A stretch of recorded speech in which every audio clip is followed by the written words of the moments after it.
हमेशा सोच समझ कर काम करो। दक्षिण प्रदेश के एक प्रसिद्ध नगर पाटलिपुत्र में मणिभद्र नाम का एक धनिक महाजन रहता था। लोक सेवा और धर्म कार्यों में रत रहने से उसके धन संचय में कुछ कमी आ गई। समाज में मान घट गया। इससे मणिभद्र को बहुत दुख हुआ। दिन रात चिंतातुर रहने लगा। यह चिंता निष्कारण नहीं थी। धनहीन मनुष्य के गुणों का भी समाज में आदर नहीं होता। उसके शील कुल स्वभाव की श्रेष्ठता भी दरिद्रता में दब जाती है।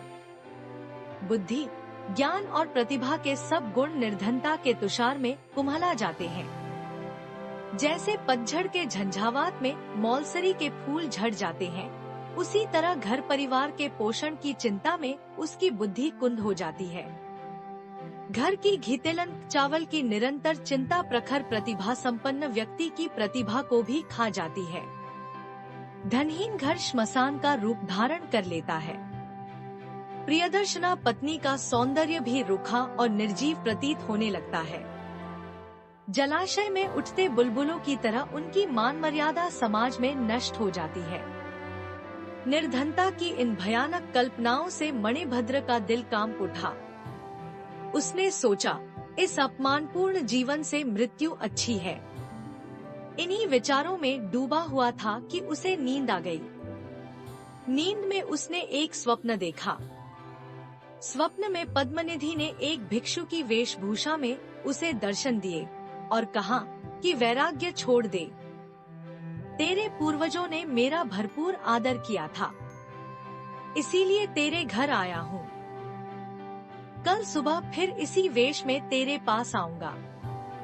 उस समय तू मुझे लाठी की चोट से मार डालना, तब मैं मरकर स्वर्णमय हो जाऊंगा। वह स्वर्ण तेरी गरीबी को हमेशा के लिए मिटा देगा। सुबह उठने पर मणिभद्र इस स्वप्न की सार्थकता के संबंध में ही सोचता रहा। उसके मन में विचित्र शंकाएं उठने लगी। न जाने यह स्वप्न सत्य था या असत्य, यह संभव है या असंभव। इन्हीं विचारों में उसका मन डामाडोल हो रहा था। हर समय धन की चिंता के कारण ही शायद उसे धन संचय का स्वप्न आया था। उसे किसी के मुख से सुनी हुई यह बात याद आ गई कि रोगग्रस्त, शोकातुर, चिंताशील और कामार्त मनुष्य के स्वप्न निरर्थक होते हैं। उनकी सार्थकता के लिए आशावादी होना अपने को धोखा देना है। मणिभद्र यह सोच ही रहा था कि स्वप्न में देखे हुए भिक्षु के समान ही एक भिक्षु अचानक वहां आ गया। उसे देखकर मणिभद्र का चेहरा खिल गया। सपने की बात याद आ गई। उसने पास में पड़ी लाठी उठाई और भिक्षु के सिर पर मार दी। भिक्षु उसी क्षण मर गया। भूमि पर गिरने के साथ ही उसका सारा शरीर स्वर्णमय हो गया। मणिभद्र ने उसका स्वर्णमय मृतदेह छिपा लिया, किंतु उसी समय एक नाई वहां आ गया था। उसने यह सब देख लिया था। मणिभद्र ने उसे पर्याप्त धन वस्त्र आदि का लोभ देकर इस घटना को गुप्त रखने का आग्रह किया। नाई ने वह बात किसी और से तो नहीं कही, किंतु धन कमाने की इस सरल रीति का स्वयं प्रयोग करने का निश्चय कर लिया। उसने सोचा, यदि एक भिक्षु लाठी से चोट खाकर स्वर्णमय हो सकता है तो दूसरा क्यों नहीं हो सकता। मन ही मन ठान ली कि वह भी कल सुबह कई भिक्षुओं को स्वर्णमय बनाकर एक ही दिन में मणिभद्र की तरह श्री संपन्न हो जाएगा। इसी आशा से वह रात भर सुबह होने की प्रतीक्षा करता रहा। एक पल भी नींद नहीं ली। सुबह उठकर वह भिक्षुओं की खोज में निकला। पास ही एक भिक्षुओं का मंदिर था। मंदिर की 3 परिक्रमाएं करने और अपनी मनोरथ सिद्धि के लिए भगवान बुद्ध से वरदान मांगने के बाद वह मंदिर के प्रधान भिक्षु के पास गया। उसके चरणों का स्पर्श किया और उचित वंदना के बाद यह विनम्र निवेदन किया कि आज की भिक्षा के लिए आप समस्त भिक्षुओं समेत मेरे द्वार पर पधारें।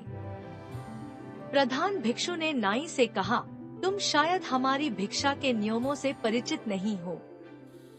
हम उन ब्राह्मणों के समान नहीं हैं, जो भोजन का निमंत्रण पाकर गृहस्थों के घर जाते हैं। हम भिक्षु हैं, जो यथेच्छा से घूमते घूमते किसी भी भक्त श्रावक के घर चले जाते हैं और वहाँ उतना ही भोजन करते हैं जितना प्राण धारण करने मात्र के लिए पर्याप्त हो। अतः हमें निमंत्रण न दो, अपने घर जाओ, हम किसी भी दिन तुम्हारे द्वार पर अचानक आ जाएंगे। नाई को प्रधान भिक्षु की बात से कुछ निराशा हुई, किंतु उसने नई युक्ति से काम लिया। वह बोला, मैं आपके नियमों से परिचित हूँ, किंतु मैं आपको भिक्षा के लिए नहीं बुला रहा। मेरा उद्देश्य तो आपको पुस्तक लेखन की सामग्री देना है। इस महान कार्य की सिद्धि आपके आए बिना नहीं होगी। प्रधान भिक्षु नाई की बात मान गया। नाई ने जल्दी से घर की राह ली। वहां जाकर उसने लाठियां तैयार कर ली और उन्हें दरवाजे के पास रख दिया। तैयारी पूरी हो जाने पर वह फिर भिक्षुओं के पास गया और उन्हें अपने घर की ओर ले चला। भिक्षुवर्ग भी धन वस्त्र के लालच से उसके पीछे पीछे चलने लगा। भिक्षुओं के मन में भी तृष्णा का निवास रहता ही है। जगत के सब प्रलोभन छोड़ने के बाद भी तृष्णा संपूर्ण रूप से नष्ट नहीं होती। उनके देह के अंगों में जीर्णता आ जाती है, बाल रुखे हो जाते हैं, दांत टूटकर गिर जाते हैं, आंख कान बूढ़े हो जाते हैं। केवल मन की तृष्णा ही है जो अंतिम श्वास तक जवान रहती है। उनकी तृष्णा ने ही उन्हें ठग लिया। नाई ने उन्हें घर के अंदर ले जाकर लाठियों से मारना शुरू कर दिया। उनमें से कुछ तो वहीं धराशायी हो गए और कुछ का सिर फूट गया। उनका कोलाहल सुनकर लोग एकत्र हो गए। नगर के द्वारपाल भी वहां आ पहुँचे। वहां आकर उन्होंने देखा कि अनेक भिक्षुओं का मृतदेह पड़ा है और अनेक भिक्षु आहत होकर प्राण रक्षा के लिए इधर उधर दौड़ रहे हैं। नाई से जब इस रक्तपात का कारण पूछा गया तो उसने मणिभद्र के घर में आहत भिक्षु के स्वर्णमय हो जाने की बात बतलाते हुए कहा कि वह भी शीघ्र स्वर्ण संचय करना चाहता था। नाई के मुख से यह बात सुनने के बाद राज्य के अधिकारियों ने मणिभद्र को बुलाया और पूछा कि क्या तुमने किसी भिक्षु की हत्या की है? मणिभद्र ने अपने स्वप्न की कहानी आरंभ से लेकर अंत तक सुना दी। राज्य के धर्माधिकारियों ने उस नाई को मृत्युदंड की आज्ञा दी और कहा, ऐसे कुपरीक्षितकारी बिना सोचे काम करने वाले के लिए यही दंड उचित था।